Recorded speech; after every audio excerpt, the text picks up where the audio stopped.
ஆட்சி அதிகாரத்தில் பங்கு, துணை முதல்வர் பதவி என்ற ஆசை வார்த்தைகள் கூறி தன்னை வீழ்த்திவிட முடியாது என்று விடுதலை சிறுத்தைகள் கட்சி தலைவர் தொல் திருமாவளவன் தெரிவித்துள்ளார்.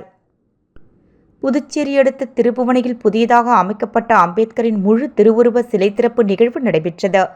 இதில் விடுதலை சிறுத்தைகள் கட்சியின் தலைவர் தொல் திருமாவளவன் சிறப்பு விருந்தினராக கலந்து கொண்டு சிலையை திறந்து வைத்து தொடர்ந்து கட்சியில் பல்வேறு நிலைகளில் பணியாற்றியவர்களுக்கு விருதுகள் மற்றும் பரிசுகளை வழங்கி கௌரவித்தார். தொடர்ந்து நிகழ்ச்சியில் பேசிய அவர், கிராமங்கள் தோறும் அம்பேத்கர் சிலைகள் அமைப்பதை விட அவர் பெயரில் ஒரு படிப்பகத்தை கட்டி எழுப்ப வேண்டும். அதுதான் அடுத்த தலைமுறைக்கு செய்யக்கூடிய பெரும் செயல் என்று குறிப்பிட்டார். மாணவர்களுக்கு படிக்கின்ற பழக்கத்தை உருவாக்க வேண்டும். படிப்பது என்பது ஒரு கலை என்று தெரிவித்தார்.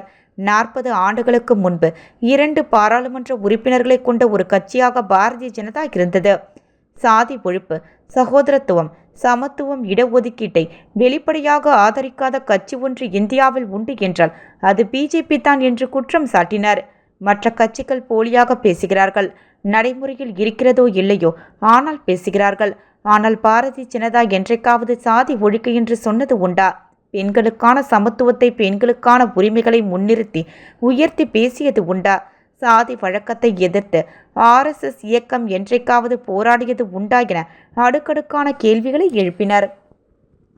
தமிழகத்தில் நடைபெற்ற வேங்கை புயல், கள்ளக்குறிச்சி மேல் பாதி உள்ளிட்ட பல்வேறு பிரச்சனைகளால் இருந்தாலும் தமிழக அரசின் தமிழக காவல்துறையை கண்டித்து பல போராட்டங்களை நடத்தியுள்ளதாக தெரிவித்த திருமாவளவன், அப்போது எல்லாம் அதிமுக போராட்டங்களை நடத்த வேண்டியது தானே என்றும் அவர் கேள்வி எழுப்பினார். திமுகவோடு தொடர்ந்து நாம் பயணிக்கிறோம் என்பதை பலர் கேலி பேசுகிறார்கள். தான் கூட்டணிக்காக எல்லா கதவுகளையும் திறந்து வைத்திருக்கவில்லை.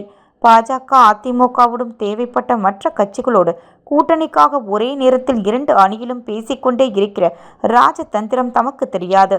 பாஜகவும் பாமகவும் இருக்கும் அணியில் ஒருபோதும் விடுதலை சிறுத்தைகள் கட்சி இடம்பெறாது என்று திட்டவட்டமாக குறிப்பிட்டார்.